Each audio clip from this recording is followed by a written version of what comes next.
Over the last year, arts organizations and festivals in Canada have been facing financial pressure in ways we've never seen before.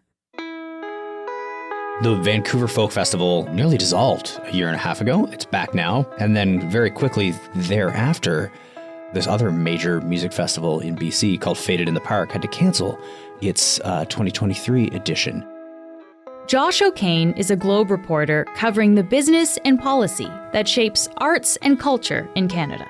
And then you're seeing other organizations like Hot Docs, Just For Laughs, and the Contact Photography Festival all come forward saying we've got some pretty serious financial trouble. There's a lot at stake. Not only the role of the arts in reflecting our culture, but also the jobs of more than 600,000 artists and workers. They make up Canada's $64 billion a year culture industry. Today, Josh is here to talk about the economic challenges putting the survival of arts organizations at risk. I'm Menaka Raman-Wilms, and this is The Decibel from the Globe and Mail.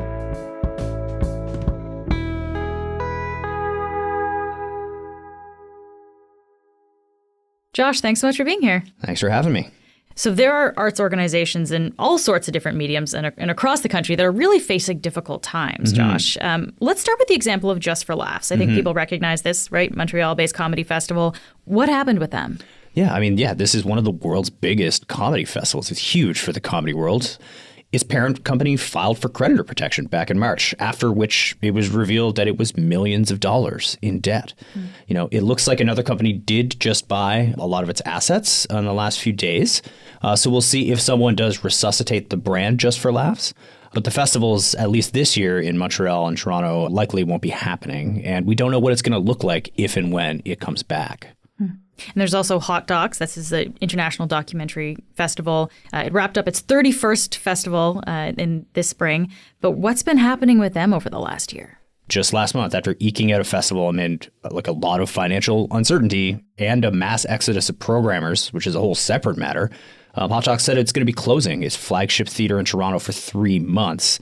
And, our colleague Barry Hertz reported about a month ago that Hot Docs had a deficit of about $2 million as of roughly a year ago. And Murray Nelson, the president of the organization, has acknowledged that it was under pretty deep financial strain. What's interesting about Hot Docs is that they say they've exceeded their box office targets at this year's festival.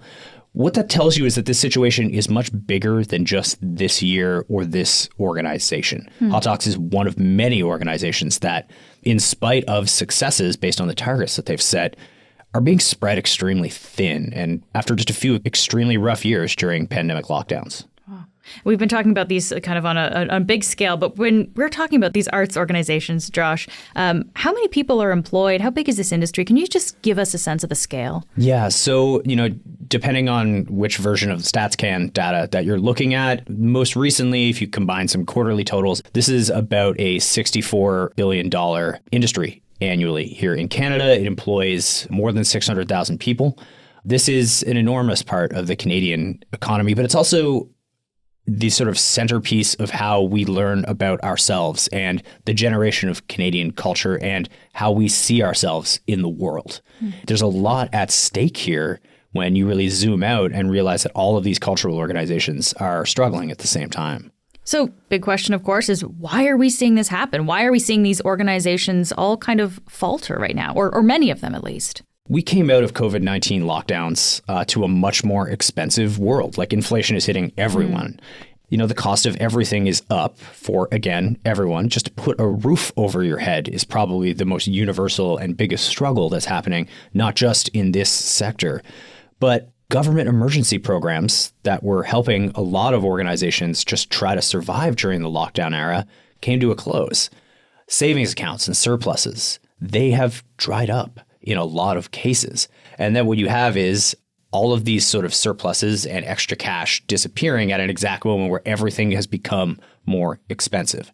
Then you've got audiences at the same time. They're more reticent. There's 46% fewer people attending at least some theater organizations, according to some of the statistics that I've been researching the last few months. Wow. But you've also compared to before the pandemic? Compared to 2019. Okay. From before the pandemic. Philanthropy is changing. The nature of corporate sponsorships are changing. And in a lot of jurisdictions, including federally, we are looking at stagnant, if not declining, government grant programs. Because Canada is also a kind of country that, because it's so small, is a bit dependent on the kind of patronage that arts councils will provide, because the market is often very small, but we want to create Canadian culture. But those granting bodies, if you compare what they've been offering to artists on a year-to-year basis with the rising cost of living, they're functionally declining in terms of the amount of money that artists and arts organizations could tap into. So you put all of these things together, you're looking at just the math of this entire sector being fundamentally broken right now. All right, so we're going to dive into all of these different aspects here, Josh. So you mentioned a whole bunch of things, right? You talked about government grants, corporate sponsorship, philanthropy, audiences. So we're going to break this down, but I want to start with the cost of living, because you talked about how, everything is just more expensive for everybody these days. We went through a period of really high inflation. How have people's spending habits changed as a result of that? I guess, do people have money to spend on the arts? Some people do, but not a lot of people. What we're really seeing is, for at least the broad middle class, according to a TD Economics study that came out a couple of months ago, the middle class incomes and wealth generation hasn't grown with the cost of living, with CPI. And the TD study identified cultural spending as one of the things that is likely going to be declining because of this sort of, erosion of income. Basically. Yeah. You have to spend on groceries, but you don't necessarily have to go see that concert, right? Well, as Swifties might argue otherwise, but that's a separate argument. But you're also seeing, again, speaking of Taylor Swift, people are spending a lot of money on big ticket shows. There's this phenomenon that people have been talking about for the past year also called funflation, where because we are seeing a lot of the cost of things going up, say you've got a couple $1,000 to spend on fun throughout the year. Are you going to spend that on one set of Taylor Swift tickets, or are you going to go to your local theater 5, 6, 7 times?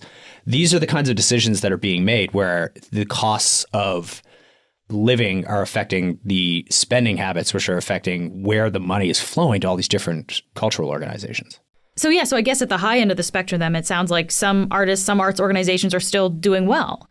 Yeah, exactly. At the high end. And you're also seeing, some of the sort of more established nonprofits as well, really thinking about their programming and how they can find a mix of programming to draw audiences back. Stratford, the festival, is probably one of the most prominent examples of that, where, in particular in their 2023 season, they had a surplus. They're kind of buoying their traditional Shakespeare with, Broadway hits like Rent, but also some new contemporary Canadian plays that were selling quite well. Stratford, for people outside of Ontario, right? This is a theatre festival in Stratford, Ontario that runs in the summer. So this is interesting. I guess the point of this, just to kind of round out the circle, is if audience numbers are down, that means revenue is down because they're not selling as many tickets? Exactly, yeah. Okay. Let me ask you something else about, I guess, our habits and how they've changed, because I wonder about the impact of the pandemic. There was a solid year or more, actually, when we didn't really have the option to go to in-person events, right? So is this affecting things? Have people come back in a way that we would expect? It's funny, before I covered the arts sector, I covered the tech sector, and I wrote a lot about algorithms and these sort of ways that algorithms continually serve up stuff that are based on your interests and therefore keeping you on a given streaming service and that sort of thing. Something that I was naturally aware of. But then I spoke with the lead researcher from the Canadian Association for the Performing Arts a couple of months ago. And one of the things he said was people are more likely to want to stay on their couch. This is a theory that he has. They want to stay because they're being served the stuff that they like and say, hey, we're saving money. We're already paying for Netflix or Apple or Amazon Prime. They're now used to this. It's now been more than 4 years. So I think habits are now becoming a bit ingrained as a result, which, again, if you're trying to save money, kind of is win-win from a consumer spending standpoint, but not necessarily from a, hey, money flowing into the actual domestic culture for in-person events standpoint. Interesting. Let's break down some of the other aspects you were talking about, Josh. You mentioned corporate sponsorship, which can be millions in some cases for arts organizations. I guess to start, why is it attractive for big companies to sponsor arts organizations in the first place? Yeah, so for decades, it was attractive for the boards and executives of big companies to want to sponsor festivals or galleries or organizations they wanted to be aligned with, where they could take their clients or their friends to be like, hey, we're part of this. This is something we believe in. But over the course of starting in roughly the 90s, it just became more obvious that there would be more granular data available, particularly through digital measurement. Marketing departments of large organizations started taking over more and more of the responsibility for sponsorships. And as a result, you're seeing more push towards brand alignment as well as heavy data usage. So brand alignment might be things like there's a social justice cause that someone or a marketing department may want to align their brand with. And then you're also looking at sports. Sports, there's just so much data available when you're packing arenas and stadiums. These are the things that are much more attractive to marketing departments. A demonstrable enough amount is coming out that we're seeing some pretty big name sponsorships on the title side, like the Scotiabank Contact Photography Festival, as an example. This past edition last month was going to be the last one with Scotiabank as the main sponsor in the title of the actual event. TIFF lost Bell last summer, and it was, a large portion of its roughly $14 million annual sponsorship money came from Bell. And now they're trying to figure out exactly what comes next. This is, again, one of the most prominent cultural organizations in Canada with an international audience, and it's even struggling to maintain these kinds of relationships. And what kind of impact does that have on these festivals? Like, how much of a hit do they take when a corporate sponsor leaves? Sure. So I spoke a lot with Darcy Colleen, who is the organizer of the Contact Photography Festival here in Toronto. It's a month-long photo festival. It's arguably one of the biggest festivals in the world celebrating photography as an art form. And Scotiabank gave them more than a year's notice to saying they were going to leave. The organization is struggling to get nearly the amount of money that Scotiabank was funding it. So this is not a huge, despite being an international festival, their annual budget, according to their filings, is like maybe around $1.5 million. At any given point, Scotiabank was funding like between a third and half of that. And when I spoke with the organizers, they told me that they are struggling to get even 10% of that level of commitment that Scotiabank was giving, because the attitude is just different in corporate Canada now than roughly a decade and a half ago, when Scotiabank really pumped up its interest in what was happening with the Contact Photography Festival. We'll be back after this message.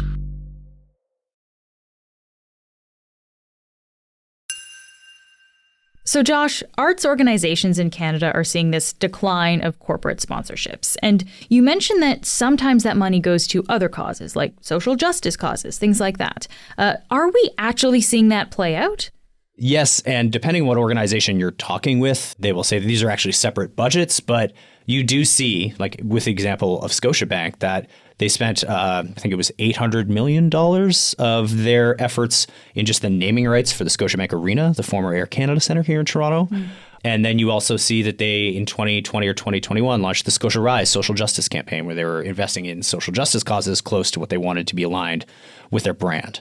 And so they're investing massive amounts of money in those other areas. And they are still, by the way, as far as we know, sponsoring the Scotiabank Gilder Prize for Fiction. But we don't know exactly what their interest is in the long term in the arts anymore. Wow. And we should say we've been talking a lot about Scotiabank. This is a corporation that has taken a lot of criticism this year, right, because of their investment in an Israeli arms manufacturer. Josh, I guess I want to just linger on this point for a minute. Like, how do we think of that in relation to this issue of Scotiabank's sponsorships? There's an interesting, balance that's happening here. Yeah, this is creating a great deal of tension, I think, between particularly a lot of progressive artists as well as arts organizations that are dependent on this kind of money, because you've got three major Scotiabank sponsored events that have been facing criticism for one of its asset management subsidiaries has a stake in the Israeli arms manufacturer Elbit Systems. And, you've got Contact Photography. You've also got the Giller Prize and Hot Docs as well, separately, also as a major sponsor from Scotiabank. And, this is raising a lot of discussions basically about, art's role in challenging powerful institutions at a moment when the sector is dependent on institutional money in a lot of cases in order to survive. I certainly do not have an answer to that extremely thorny debate, but it's certainly something that is ongoing. It's something that we've been watching. Let's talk about philanthropy as well. You mentioned this is kind of, another piece of the pie of how arts organizations get their money. This is private donors, essentially. So what changes are we seeing there? Yeah, we're in the 11th straight year of fewer Canadians giving, according to Canada Helps, the online donation platform. There have also been some tax reforms that we could spend an entire podcast episode that's left a lot of charities and philanthropists frustrated that it's going to cost them more to make large donations of publicly traded securities. So there are just some structural barriers that are coming through on the sort of high-end donation side that has been making some philanthropists quite frustrated, but also just think about the fact that we've just been talking about the lack of disposable income in a much more expensive world. People don't have as much money to donate. So the average person who might have said, I love this theater company, I'm going to give them $50 a month, they might need to spend that $50 a month on groceries now versus 2019. Yeah. The final piece here when we're talking about money is government funding. And this is interesting because the federal government has actually increased its funding since 2015. The budget for the Canada Council of the Arts has roughly doubled since the Liberals came to power. So why is that not keeping pace with the needs for funding? Well, if you look at the structural issues that have happened since that promise began in 2015, the economy is completely different. We're now on the other side of COVID-19 lockdowns. Everything is much more expensive. But even during those lockdowns, a bunch of things happened, which was perhaps arts organizations, when they were shuttering, their individual employees were applying for more grants. This is, the subject of a lot of speculation, but there are certainly more people applying because the Canada Council went public earlier this year saying that applications for its sort of mid-level Explore and Create program had tripled between 2017 and 2023, which resulted in only 16.6% of the latest round of applications becoming approved. So that's like close to 84% or something of people are not actually getting those grants. Yeah, and we're talking like there were 6,750 people who applied for that last round of applications. And these are people who are hoping they can get access to this to survive. And I guess what's the result of that, Josh? Like what's happening to organizations, to artists who are not getting the funding they need? These organizations are really struggling to try to adapt to the expectations that they've always had. I was speaking to a dance agent in Vancouver who represents a number of organizations and said that one in particular, a pretty prominent one, had actually, lost funding to the point where they had to put people up in billets on tour. They couldn't afford hotels anymore. You're seeing a lot of crowdfunding. You're seeing a lot of pleas for help. It's not exactly a great situation for these organizations. So, Josh, I mean, we've laid out a lot of difficulties that are happening here in our art sector. What can be done? Like, what kind of solutions are you seeing people put forward in order to make this situation better? I try not to be all doom and gloom, and I do think there are some interesting organizations who are doing some stuff that could make life a lot better for artists. Like one example would be the Vancouver-based nonprofit 221A. They're working on securing properties with a land trust so that they can then rent them out to arts organizations down the road to shield them from rising real estate costs so that, even if the rent is tough today, imagine what it's going to be like 20 years from now. If they can stabilize those prices for arts organizations, then that gives those organizations a greater chance to survive. I spoke with Brad Lepp, the executive director of the Professional Association of Canadian Theatres. The way that he described it is we need a new deal. The current business models just aren't serving the organizations that sort of underpin the arts in Canada. And one solution he was suggesting is, why don't the governments offer the performing arts similar tax credits as the screen sector, which, benefits quite greatly in terms of the number of productions because of tax breaks that they are given. Several people have made that argument to me in recent months as this could be a really great way to help spur on investment in the arts here in the country. Okay. Yeah. Just before I let you go here, Josh, can we just look at the broad ramifications here? Like, what are the consequences if we see these trends continue and we see our art sector really, have a lack of funding? I mean, the dwindling of the arts could have an impact on Canadian identity and how Canada sees itself in the world. We've been struggling to find our place in the world for decades with a massive cultural juggernaut immediately south of us. Investing in culture is a way of helping establish who you are and how you see yourself. And as culture becomes more expensive and harder to produce, then we lose the opportunity for Canadian stories to be generated, especially by new generations. Josh, thank you so much for taking the time to be here. Thanks for having me. That's it for today. I'm Menaka Raman-Wilms. Our interns are Aja Sauder and Kelsey Arnott. Our associate producer is Manjot Singh. Our producers are Madeline White, Cheryl Sutherland, and Rachel Levy-McLaughlin. David Crosby edits the show. Adrian Chung is our senior producer, and Matt Frainer is our managing editor. Thanks so much for listening, and I'll talk to you soon.